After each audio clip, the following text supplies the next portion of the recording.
Day, everyone. I am Michelle Ardaklan. You can call me El or Cheche. I am 17 years old. My hobbies are writing stories and poems, reading random stuff, listening to music, and watching movies or series. I am student, journalist, and a literary writer. Would you believe that I'm currently writing a Wattpad book entitled Scales of Justice, Heart of Fire? So what motivates me to write this story?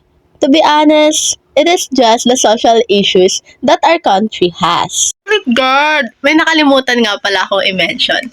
Nakalimutan kong sabihin sa inyo na I'm also a literary writer sa tatlong youth organization. It's actually online lang.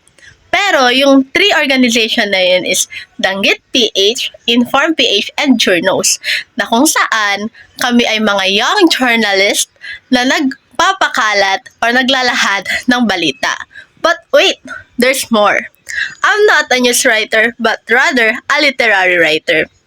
Ang ginagawa ko as a literary writer ay nagsusulat o naglalahad ng kwento sa iba't ibang social media tulad na lamang ng FB at IG. Let's show you their logo and my admission. Baka ayaw nyo kasi maniwala eh. Here is the Danggit PH for Writers logo.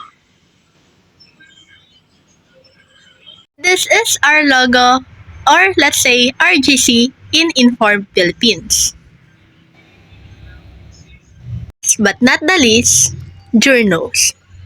This is our official GC, and this is the proof that I am a member of Danggit Philippines. This is a proof that I am a member of Inform Philippines. This is my evidence that I am a member of Journos Philippines.